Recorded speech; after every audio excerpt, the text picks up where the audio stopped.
Tatay Digong dati, naalala ko na pinapatawag 'di ba lahat ng mga local government officials para iisa yung kilos pagka nagkaroon ng ganitong malawakang baha, malawakang nasa rocket pa ba ng papuntang Mars si presidente at bakit parang hindi ko nakitang, unless mali ako, kayo ba nakita nyo na pinatawag ng Malacanang ang lahat ng mga mayor ng Metro Manila para pag-isahin at pagbuklurin? Tatay Rani, anong mensahe mo sa mga mayors of Metro Manila at kay President Bongbong Marcos? Alam ko naman po yung ating po mga LGU.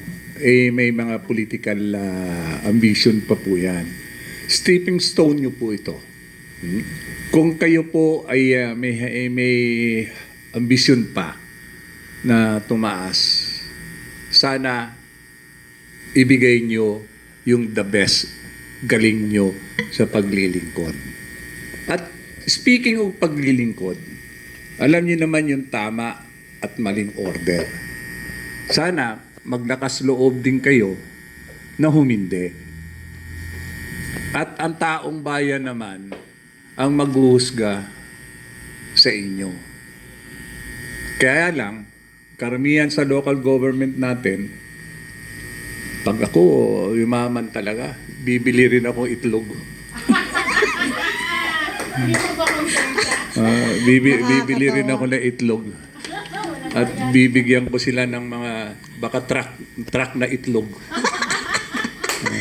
Dalawa na pala yung bibilhin ni Tatay Rani pagka dalawa na yung bibilhin niya, common sense at saka itlog.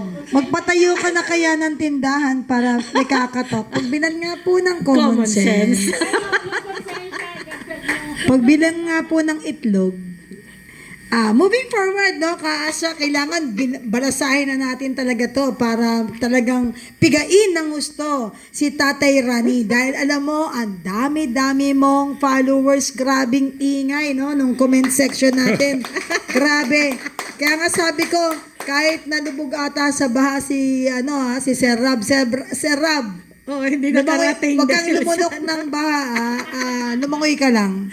Get well soon kung ano man nararamdaman mo. No? Moving forward, we need to talk about the corruption. And of course, kailangan bigyan natin ng pagpapahalaga ang paninindigan ng mga ilan sa ating pong kinikilalang mga matatapang. Pero nakita ko, yung mga naninindigan, unti-unting nawawala. Pinopusasan. Kinakasuhan, binabaligtad. Kaya mga kababayan, hindi porke nakulong, masamang tao na. Hindi porke nakakulong habang sila ay talagang kikinukunan ng impormasyon, guilty na. Alam mo, sa panahon ngayon ng puro korupsyon, pag nakulong ka, magpasalamat ka dahil ibig sabihin, hindi ka magnanakaw. Di po ba? Kaya ngayon naman, mga ka-PDP, hindi na natin maitatanggi po ang korupsyon, ang siyang ugat ng baha at ng kahirapan. Kaya naman po, sa ating pong Tatay Rani, bigyan mo naman kami ng linaw. Kasa, ikaw kaya maglatag? Ayan. Huwag mong ibahin, ha? Bigyan mo kami ng linaw at pananaw mo ukol sa problema ng korupsyon. Anong level? All levels. Unahin muna natin siguro syempre in Metro Manila kasi kakaiba kasi ang Metro Manila, no? It is the only region in the Philippines na hindi mo kailangan tumawid ng dagat, hindi mo parang it's very close, it's a small na mayroon tayong 17 Excuse me, madam.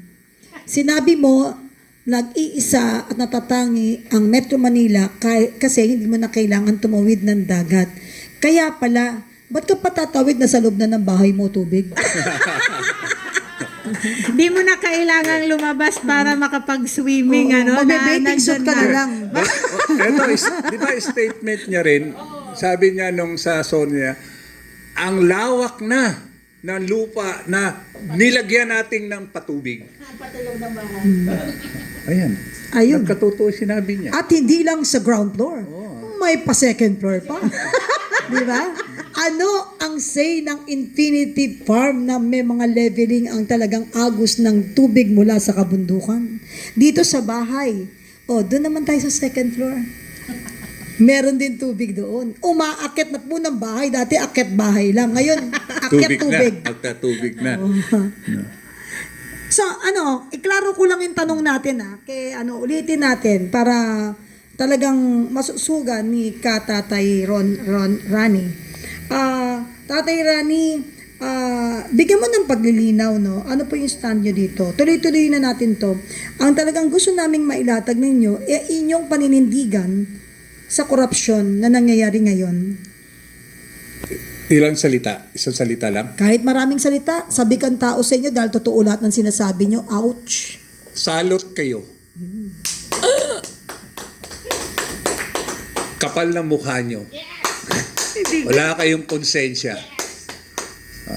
Tingnan nyo paligid nyo. Nakakatulog pa ba kayo? O tulog kayo? Kaya umiiling na ako kasi masakit na eh. Pero It's hurting and frustrating. Alam mo Yes. yun, magkasama, no? Na sobrang nasasaktan na tayo at ano bang frustration in Tagalog? Hindi ko, Nakakadismaya. Dismayado. Dismayado. Yung sobrang dismayado na tayo, no? Kasi alam mo na ikaw as an ordinary citizen, wala kang magawa, 'di ba? Except lumangoy. Oo, wala kang ibang magawa except lumangoy. You've placed your trust on people to help you doon sa nangyayari sa iyo. Kaya grabe yung binitawan ni Tatay Rani kanina na maiigsing mga phrases, pero sana tumama sana sa kanilang puso lahat ng mga katagang binitawan mo, Tatay Rani. Ito kasing nangyayari ngayon, ito ho ay para sa ating lahat. Dalawa tayong tinamaan dito. Tayong mga ordinaryong tao at itong nananamantalang mga leader natin. Tinamaan tayo rito. Tayo ang nakita nating kung paano.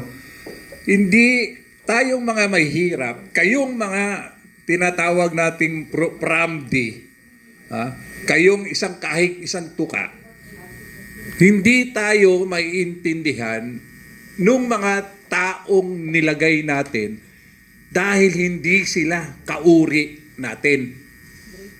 Kaya, lagi kong sinasabi, walang nakakaintindi sa pangangailangan na isang mahirap kung hindi galing ka